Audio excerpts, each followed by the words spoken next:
Chapter 8. Serious Preparations for Vertical Descent.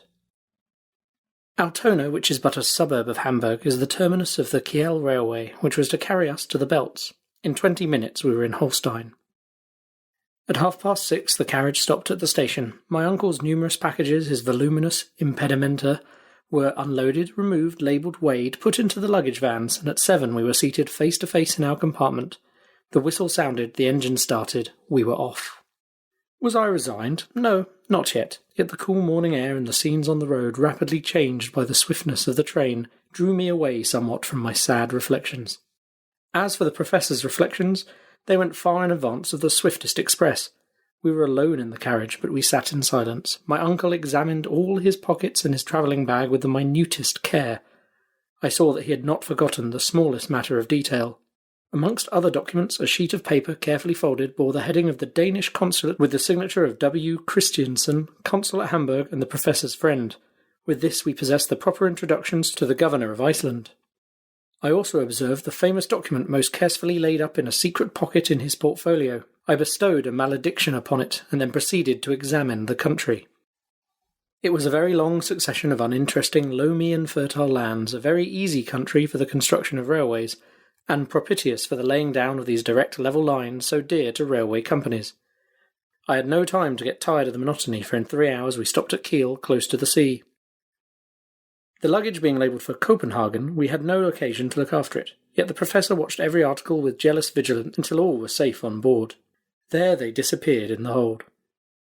My uncle, notwithstanding his hurry, had so well calculated the relations between the train and the steamer that we had a whole day to spare.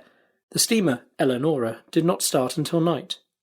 Thence sprang a feverish state of excitement in which the impatient, irascible traveller devoted to perdition the railway directors and the steamboat companies and the governments which allowed such intolerable slowness. I was obliged to act chorus to him when he attacked the captain of the Eleonora upon this subject. The captain disposed of us summarily. At Kiel, as elsewhere, we must do something to while away the time. What with walking on the verdant shores of the bay within which nestles the little town, exploring the thick woods which make it look like a nest, embowered amongst thick foliage, admiring the villas, each provided with a little bathing house and moving about and grumbling, at last 10 o'clock came. The heavy coils of smoke from the Eleonora's funnel unrolled in the sky, the bridge shook with the quivering of the struggling steam. We were on board, and owners for the time of 2 berths, one over the other, in the only saloon cabin on board. At 1:15, the moorings were loosed, and the throbbing steamer pursued her way over the dark waters of the Great Belt. The night was dark, there was a sharp breeze and a rough sea. A few lights appeared on shore through the thick darkness. Later on, I cannot tell when, a dazzling light from some lighthouse threw a bright stream of fire along the waves, and this is all I can remember of the first portion of our sail.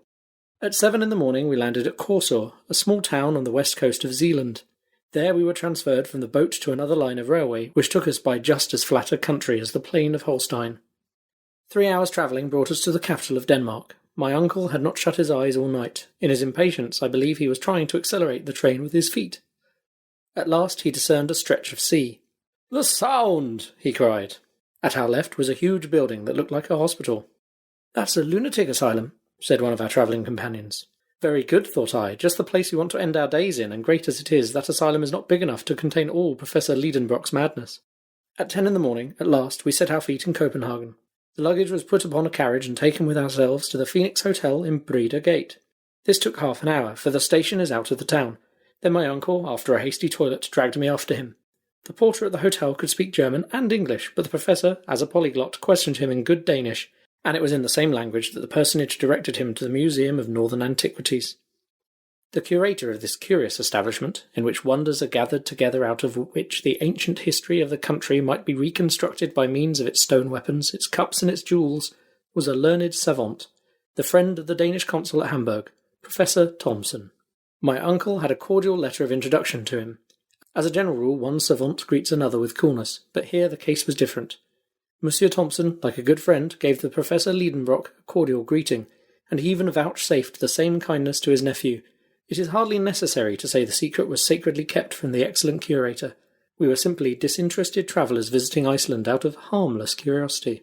Monsieur Thomsen placed his services at our disposal, and we visited the quays with the object of finding out the next vessel to sail. I was yet in hopes that there would be no means of getting to Iceland, but there was no such luck. A small Danish schooner, The Valkyria was to set sail for Reykjavik on the 2nd of June. The captain, Monsieur Bjarne, was on board. His intending passenger was so joyful that he almost squeezed his hands till they ached. That good man was rather surprised at his energy. To him it seemed a very simple thing to go to Iceland, and that was his business. But to my uncle it was sublime. The worthy captain took advantage of his enthusiasm to charge double fares, but we did not trouble ourselves about mere trifles. "You must be on board on Tuesday at 7 in the morning," said Captain Bjarne, after having pocketed more dollars than were his due. Then we thanked Monsieur Thomson for his kindness, and we returned to the Phoenix Hotel. "It's all right," my uncle repeated. "How fortunate we are to have found this boat ready for sailing. Now let us have some breakfast and go about the town." We went first to Kongs Ny Tau, an irregular square in which are 2 innocent-looking guns which need not alarm anyone. Close by at number 5 there was a French restaurant, kept by a cook of the name of Vincent, where he had an ample breakfast for 4 marks each. Then I took a childish pleasure in exploring the city. My uncle let me take him with me, but he took notice of nothing, neither the insignificant King's Palace nor the pretty 17th-century bridge which spans the canal before the museum, nor that immense cenotaph of Thorvaldsen's, adorned with horrible mural painting and containing within it a collection of the sculptor's works, nor in a fine park the toy-like chateau of Rosenberg, nor the beautiful Renaissance edifice of the Exchange, nor its spire composed of the twisted tails of 4 bronze dragons, nor the great windmill on the rampart, whose huge arms dilated in the sea breeze like the sails of a ship. What delicious walks we should have had together, my pretty Virlandaise and I, along the harbour where the 2-deckers and the frigate slept peaceably by the red roofing of the warehouse, by the green banks of the strait, through the deep shades of the trees amongst which the fort is half concealed, where the guns are thrusting out their black throats between branches of alder and willow. But alas, Grauben was far away, and I never hoped to see her again. But if my uncle felt no attraction towards these romantic scenes, he was very much struck with the aspect of a certain church spire situated in the island of Amak, which forms the southwest quarter of Copenhagen. I was ordered to direct my feet that way. I embarked on a small steamer which plies on the canals, and in a few minutes she touched the quay of the dockyard. After crossing a few narrow streets where some convicts, in trousers half yellow and half grey, were at work under the orders of the gangers, we arrived at the Vorfrelserskirke. There was nothing remarkable about the church, but there was a reason why its tall spire had attracted the professor's attention. Starting from the top of the tower, an external staircase wound around the spire, the spirals circling up into the sky. "Let us get up to the top," said my uncle. "I shall be dizzy," I said. "The more reason why we should go up. We must get used to it." "But—" "Come, I tell you, don't waste our time." I had to obey. A keeper who lived on the other end of the street handed us the key, and the ascent began. My uncle went ahead with a light step. I followed him, not without alarm, for my head was very apt to feel dizzy. I possessed neither the equilibrium of an eagle nor his fearless nature. As long as we were protected on the inside of the winding staircase up the tower, all was well enough, but after toiling up 150 steps, the fresh air came to salute my face, and we were on the leads of the tower. There the aerial staircase began its gyrations, only guarded by a thin iron rail, and the narrowing steps seemed to ascend into infinite space. "Never shall I be able to do it," I said. "Don't be a coward. Come up, sir," said my uncle with the coldest cruelty. I had to follow, clutching at every step. The keen air made me giddy. I felt the spire rocking with every gust of wind. My knees began to fail. Soon I was crawling on my knees, then creeping on my stomach. I closed my eyes. I seemed to be lost in space. At last I reached the apex, with the assistance of my uncle dragging me up by the collar. "Look down," he cried. "Look down well. You must take a lesson in abysses." I opened my eyes. I saw houses squashed flat as if they had all fallen down from the skies. A smoke fog seemed to drown them. Over my head ragged clouds were drifting past, and by an optical inversion they seemed stationary, while the steeple, the ball, and I were all spinning along with fantastic speed. Far away on one side was the green country, on the other the sea sparkled, bathed in sunlight. The Sound stretched away to Elsinore, dotted with a few white sails, like seagulls' wings, and in the misty east and away to the northeast lay outstretched the faintly shadowed shores of Sweden. All this immensity of space whirled and wavered, fluctuating beneath my eyes. But I was compelled to rise, to stand up, to look. My first lesson in dizziness lasted an hour. When I got permission to come down and feel the solid street pavements, I was afflicted with severe lumbago. "Tomorrow we will do it again," said the professor. And it was so. For 5 days in succession I was obliged to undergo this anti-vertiginous exercise, and whether I would or not, I made some improvement in the art of lofty contemplations. Chapter 9. Iceland. But what next? The day for our departure arrived. The day before it, our kind friend Monsieur Thompson brought us letters of introduction to Count Tramper, the governor of Iceland, Monsieur Picterson, the bishop's suffragan, and Monsieur Finson, mayor of Reykjavik. My uncle expressed his gratitude by tremendous compressions of both his hands. On the 2nd at 6 in the evening, all our precious baggage being safely on board the Valkyria, the captain took us into a very narrow cabin. "Is the wind favourable?" my uncle asked. "Excellent," replied Captain Björn. "A sou'easter. We shall pass down the Sound, full speed with all sails set." In a few minutes the schooner, under her mizzen, brigantine, topsail and topgallant sail, loosed from her moorings and made full sail through the straits. In an hour the capital of Denmark seemed to sink below the distant waves, and the Valkyria was skirting the coast by Elsinore. In my nervous frame of mind I expected to see the ghost of Hamlet wandering on the legendary castle terrace. "Sublime madman," I said, "no doubt you would approve of our expedition. Perhaps you would keep us company to the centre of the globe to find the solution of your eternal doubts." But there was no ghostly shape upon the ancient walls. Indeed, the castle is much younger than the heroic Prince of Denmark. It now answers the purpose of a sumptuous lodge for the doorkeeper of the Straits of the Sound, before which every year there pass 15,000 ships of all nations. The castle of Kronsberg soon disappeared into the midst, as well as the tower of Helsingborg, built on the Swedish coast, and the schooner passed lightly on her way, urged by the breezes of the Kattegat. The Valkyria was a splendid sailor, but on a sailing vessel you can place no dependence. She was taking to Reykjavik coal, household goods, earthenware, woolen clothing, and a cargo of wheat. The crew consisted of 5 men, all Danes. "How long will the passage take?" my uncle asked. 10 days, the captain replied, "if we don't meet a nor'wester in passing the Faroes." "But are you not subject to considerable delays?" "No, Monsieur Liedenbrock, don't be uneasy. We shall get there in very good time." At evening the schooner doubled the score at the northern point of Denmark. In the night passed the Skagerrak, skirted Norway by Cape Lindness, and entered the North Sea.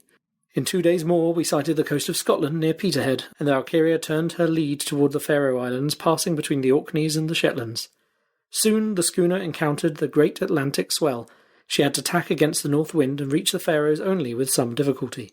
On the 8th the captain made out Myggeness, the southernmost of these islands, and from that moment took a straight course for Cape Portland, the most southerly point of Iceland. The passage was marked by nothing unusual. I bore the troubles of the sea pretty well. My uncle, to his own intense disgust, and his greater shame, was ill all through the voyage. He therefore was unable to converse with the captain about Snæfell, the way to get to it, the facilities for transport. He was obliged to put off these inquiries until his arrival, and spent all his time at full length in his cabin, of which the timbers creaked and shook with every pitch she took. It must be confessed he was not undeserving of his punishment.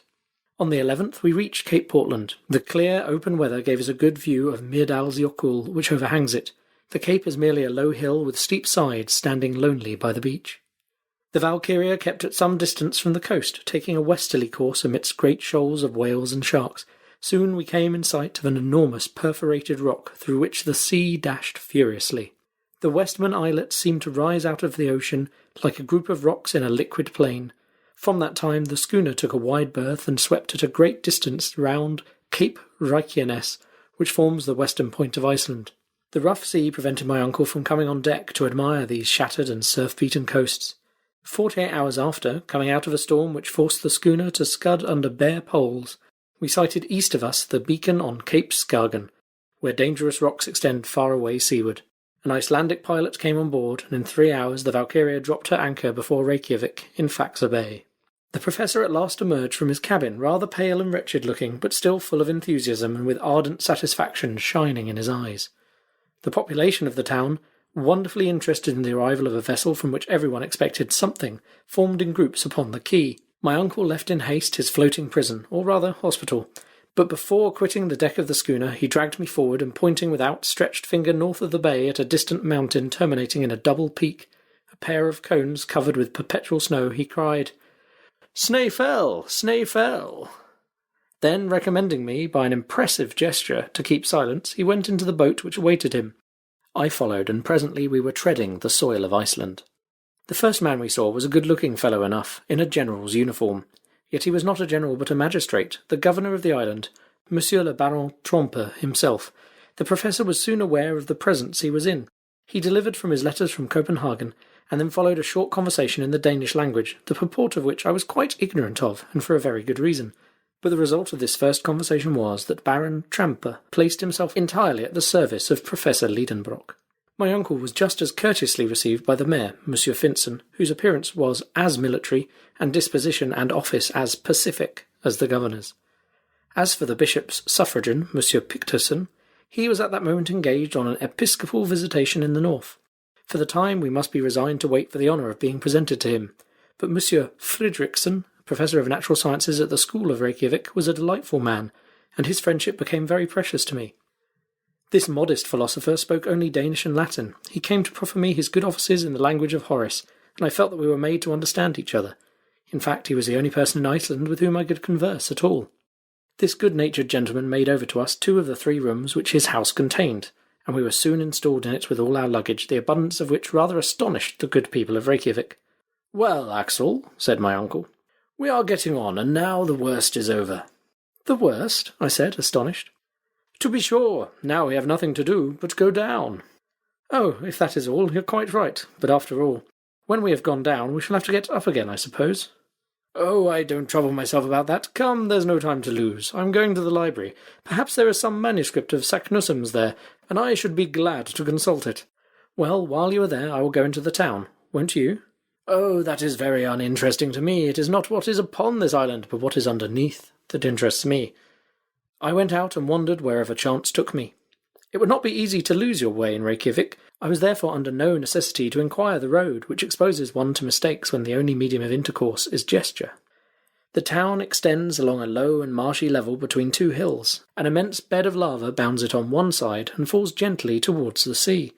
On the other extends the vast bay of Faxa, shut in at the north by the enormous glacier of the Snæfell, and of which the Valkyria was, for the time, the only occupant. Usually the English and French conservators of fisheries moor in this bay, but just then they were cruising about the western coasts of the island. The longest of the only 2 streets that Reykjavik possesses was parallel with the beach. Here live the merchants and traders in wooden cabins made of red planks set horizontally.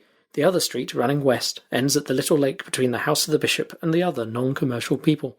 I had soon explored these melancholy ways. Here and there I got a glimpse of faded turf, looking like a worn-out bit of carpet, or some appearance of a kitchen garden, the sparse vegetables of which, potatoes, cabbages, and lettuces, would have figured appropriately upon a Lilliputian table. A few sickly wallflowers were trying to enjoy the air and sunshine.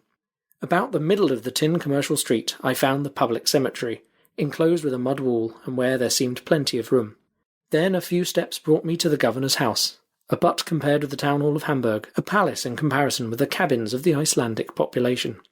Between the little lake and the town, the church is built in the Protestant style, of calcined stones extracted out of the volcanoes by their own labour and at their own expense. In high westerly winds it was manifest that the red tiles of the roof would be scattered in the air, to the great danger of the faithful worshippers. On a neighbouring hill I perceived the National School, where, as I was informed later by our host, were taught Hebrew, English, French, and Danish. 4 languages of which, with shame I confess it, I don't know a single word. After an examination I should have had to stand last of the 40 scholars educated at this little college, and I should have been held unworthy to sleep along with them in one of those little double closets, where most delicate youths would have died of suffocation the very first night. In 3 hours I had not seen only the town but its environs. The general aspect was wonderfully dull, no trees and scarcely any vegetation. Everywhere bare rocks, signs of volcanic action. The Icelandic huts are made of earth and turf, and the walls slope inward. They rather resemble roofs placed on the ground, but then these roofs are meadows of comparative fertility. Thanks to the internal heat, the grass grows on them to some degree of perfection. It is carefully mown in the hay season. If it were not, the horses would come to pasture on these green abodes. In my excursion I met but few people. On returning to the main street I found the greater part of the population busied in drying, salting, and putting on board codfish, their chief export. The men looked like robust but heavy blonde Germans with pensive eyes. Conscious of being far removed from their fellow creatures, poor exiles relegated to this land of ice.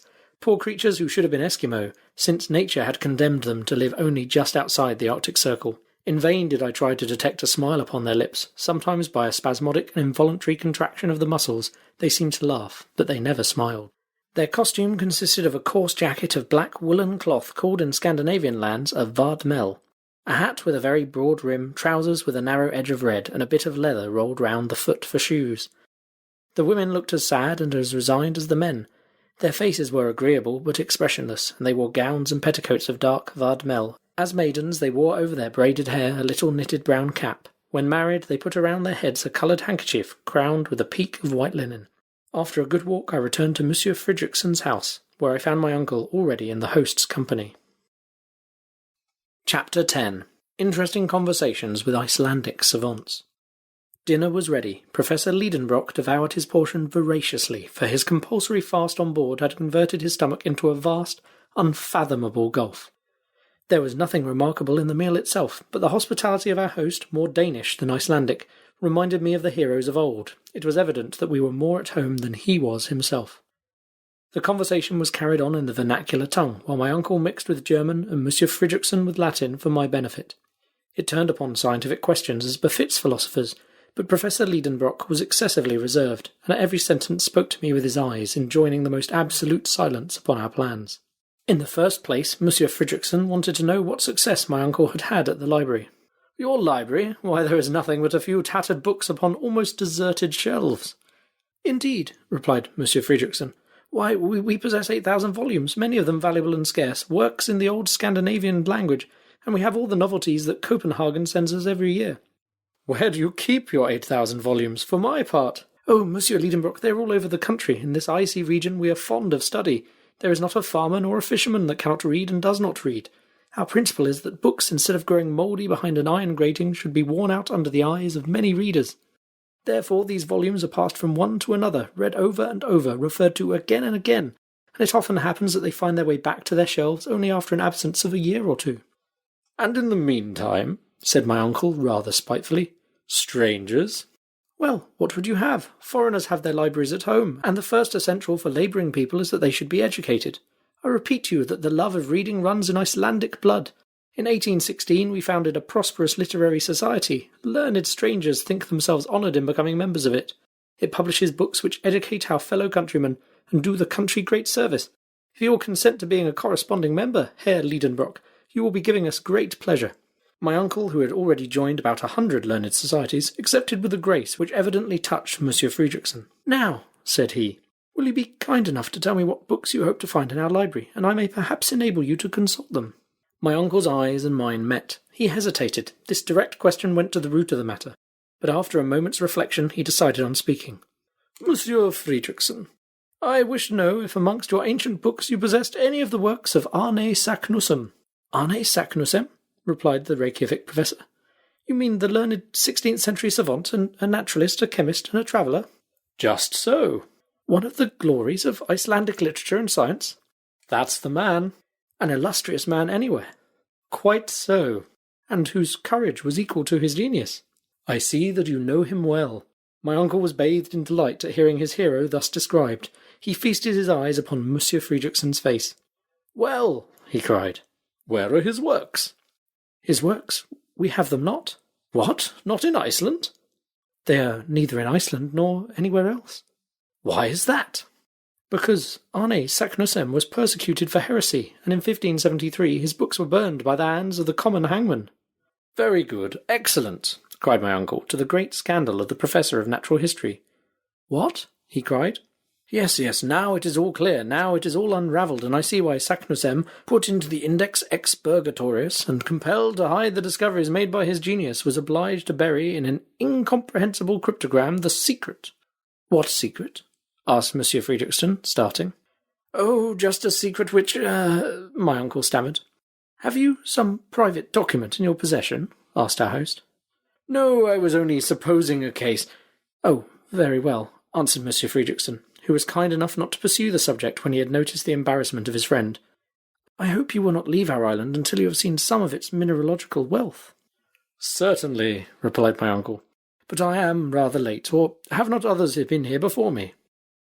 "Yes, Herr Liedenbrock, the labours of Monsieur Olafsson and Monsieur Povelson, pursued by the order of the king, the researches of Troyle, the scientific mission of Messieurs Gaimard and Monsieur Robert on the French corvette La Recherche, and lately the observations of scientific men who came in the Reine Hortense, have added materially to our knowledge of Iceland, but I assure you there is plenty left." "Do you think so?" said my uncle, pretending to look very modest and trying to hide the curiosity that was flashing out of his eyes. Oh yes, how many mountains, glaciers, and volcanoes there are to study, which are as yet but imperfectly known. Then, without going any further, that mountain in the horizon, that is Snaefell. Ah, said my uncle, as coolly as he was able. Is that Snaefell? Yes, one of the most curious volcanoes, and the crater of which has scarcely ever been visited. Is it extinct? Oh yes, more than 500 years. Well, replied my uncle, who was frantically locking his legs together to keep himself from jumping in the air, that is where I mean to begin my geological studies. There on that what did you call it? Snaefell, replied the excellent Monsieur Friedrichsen. This part of the conversation was in Latin. I had understood every word of it, and I could hardly conceal my amusement at seeing my uncle trying to keep down the excitement and satisfaction which were brimming over in every limb and every feature. He tried hard to put on an innocent little expression of simplicity, but it looked like a diabolical grin. Yes, said he, your words decide me. We will try to scale that Snaefell. Perhaps even we may pursue our studies in its crater. I am very sorry, said Monsieur Friedrichsen, that my engagements will not allow me to absent myself, or I would have accompanied you myself with both pleasure and profit. Oh, no, replied my uncle with great animation. We would not disturb any one for the world, Monsieur Friedrichsen. Still, I thank you with all my heart. The company of such a talented man would have been very serviceable. But the duties of your profession, I am glad to think that our host, in the innocence of his Icelandic soul, was blind to the transparent artifices of my uncle. I very much approve of your beginning with that volcano, Monsieur Liedenbrock. You will gather a harvest of interesting observations. But tell me, how do you expect to get to the peninsula of Snaefell? By sea, crossing the bay. That's the most direct way. No doubt, but it is impossible. Why? Because we don't possess a single boat at Reykjavik. You don't mean to say so. You will have to go by land, following the shore. It will be longer, but more interesting. Very well, then, and now I shall have to see about a guide. I have one to offer you. A safe, intelligent man. Yes, an inhabitant of that peninsula. He is an eiderdown hunter, and very clever. He speaks Danish perfectly. When can I see him? Tomorrow, if you like. Why not today? Because he won't be here until tomorrow. Tomorrow, then, added my uncle with a sigh. This momentous conversation ended in a few minutes with warm acknowledgments paid by the German to the Icelandic professor. At this dinner my uncle had just elicited important facts, amongst others, the history of Saknussemm, the reason of the mysterious document, that his host would not accompany him in his expedition, and that the very next day a guide would be waiting upon him. Chapter 11. A Guide Found to the Centre of the Earth. In the evening I took a short walk on the beach and returned at night to my plank bed where I slept soundly all night. When I awoke I heard my uncle talking at a great rate in the next room. I immediately dressed and joined him. He was conversing in the Danish language with a tall man of robust build. This fine fellow must have been possessed of a great strength. His eyes, set in a large and ingenuous face, seemed to me very intelligent. They were of a dreamy sea blue. Long hair, which would have been called red, even in England, fell in long meshes upon his broad shoulders. The movements of this native were lithe and supple, but he made little use of his arms in speaking, like a man who knew nothing or cared nothing about the language of gestures. His whole appearance bespoke perfect calmness and self-possession, not indolence but tranquillity. It was felt at once that he would be beholden to nobody, that he worked for his own convenience, and that nothing in this world could astonish or disturb his philosophic calmness. I caught the shades of this Icelander's character by the way in which he listened to the impassioned flow of words which fell from the professor. He stood with arms crossed, perfectly unmoved by my uncle's incessant gesticulations. A negative was expressed by a slow movement of the head from left to right, an affirmative by a slight bend, so slight that his long hair scarcely moved. He carried economy of motion even to parsimony. Certainly I should never have dreamt in looking at this man that he was a hunter. He did not look likely to frighten his game, nor did he seem as if he would even get near it. But the mystery was explained when Monsieur Friedrichsen informed me that his tranquil personage was only a hunter of the eider duck, whose under-plumage constitutes the chief wealth of the island. This is the celebrated eider down, and it requires no great rapidity of movement to get it. Early in summer the female, a very pretty bird, goes to build her nest among the rocks of the fjords with which the coast is fringed. After building the nest she feathers it with down plucked from her own breast. Immediately the hunter, or rather the trader, comes and robs the nest, and the female recommences her work. This goes on as long as she has any down left. When she has stripped herself bare, the male takes his turn to pluck himself. But as the coarse and hard plumage of the male has no commercial value, the hunter does not take the trouble to rob the nest of this. The female therefore lays her eggs in the spoils of her mate, the young are hatched, and the next year the harvest begins again. Now, as the eider duck does not select steep cliffs for her nest, but rather the smooth, terraced rocks which slope to the sea, the Icelandic hunter might exercise his calling without any inconvenient exertion. He was a farmer who was not obliged either to sow or reap his harvest, but merely to gather it in. This grave, phlegmatic, and silent individual was called Hans Bjelke, and he came recommended by Monsieur Fridriksson. He was our future guide. His manners were a singular contrast with my uncle's. Nevertheless, they soon came to understand each other. Neither looked at the amount of the payment. The one was ready to accept whatever was offered. The other was ready to give whatever was demanded. Never was bargain more readily concluded. The result of the treaty was that Hans engaged on his part to conduct us to the village of Starpi, on the south shore of the Snæfell Peninsula, at the very foot of the volcano. By land, this would be about 22 miles, to be done, said my uncle, in 2 days. But when he learnt that the Danish mile was 24,000 feet long, he was obliged to modify his calculations and allow 7 or 8 days for the march. 4 horses were to be placed at our disposal, 2 to carry him and me, and 2 for the baggage. Hans, as was his custom, would go on foot. He knew all that part of the coast perfectly, and promised to take us the shortest way. His engagement was not to terminate with our arrival at Starpi. He was to continue in my uncle's service for the whole period of his scientific researches, for the remuneration of 3 riksdales a week, about 12 shillings. But it was an express article of the covenant that his wages should be counted out to him every Saturday at 6 o'clock in the evening, which, according to him, was one indispensable part of the engagement. The start was fixed for the 16th of June. My uncle wanted to pay the hunter a portion in advance, but he refused with one word. "Ifter," said he. "After," said the professor, for my edification. The treaty concluded, Hans silently withdrew. "A famous fellow," cried my uncle, "but he little thinks of the marvellous part he has to play in the future. So he is to go with us as far as the centre of the earth, Axel." 48 hours were left before our departure. To my great regret, I had to employ them in preparations, for all our ingenuity was required to pack every article to the best advantage. Instruments here, arms there, tools in this package, provisions in that, 4 sets of packages in all. The instruments were, number 1, an Eigel centigrade thermometer graduated up to 150 degrees, 302 degrees Fahrenheit, which seemed to me too much or too little. Too much if the internal heat was to rise so high, for in this case we should be baked. Not enough to measure the temperature of springs or any matter in a state of fusion. Number 2. An aneroid barometer to indicate extreme pressures of the atmosphere. An ordinary barometer would not have answered the purpose, as the pressure would increase during our descent to a point to which the mercurial barometer would not register. Number 3. A chronometer made by Boissonnas of Geneva, accurately set to the meridian of Hamburg. Number 4. 2 compasses, viz. A common compass and a dipping needle. Number 5. A night glass. Number 6. 2 of Ruhmkorff's apparatus, which, by means of an electric current, supplied a safe and handy portable light. The arms consisted of 2 of Purdy's rifles and 2 brace of pistols. But what do we want arms for? We had neither savages nor wild beasts to fear, I supposed. But my uncle seemed to believe in his arsenal as in his instruments, and more especially in a considerable quantity of gun cotton, which is unaffected by moisture, and the explosive force of which exceeds that of gunpowder.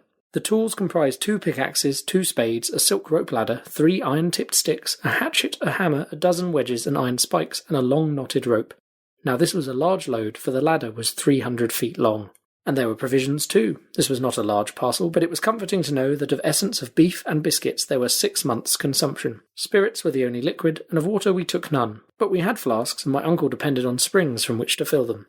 Whatever objections I hazarded as to their quality, temperature, and even absence remained ineffectual. To complete the exact inventory of all of our travelling accompaniments, I must not forget a pocket medicine chest containing blunt scissors, splints for broken limbs, a piece of tape of unbleached linen, bandages and compresses, lint, a lancet for bleeding, all dreadful articles to take with one. Then there were a row of phials containing dextrine, alcoholic ether, liquid acetate of lead, vinegar and ammonia drugs which afforded me no comfort. Finally, all the articles needed to supply Ruhmkorff's apparatus. My uncle did not forget a supply of tobacco, coarse-grained powder, and amadou, nor a leathern belt in which he carried a sufficient quantity of gold, silver, and paper money. 6 pairs of boots and shoes, made waterproof with a composition of india rubber and naphtha, were packed amongst the tools. "Clothed, shod, and equipped like this," said my uncle, "there is no telling how far we may go."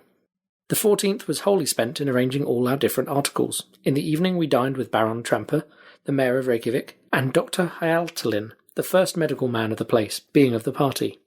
Monsieur Fridriksson was not there. I learned afterwards that he and the governor disagreed upon some question of administration and did not speak to each other.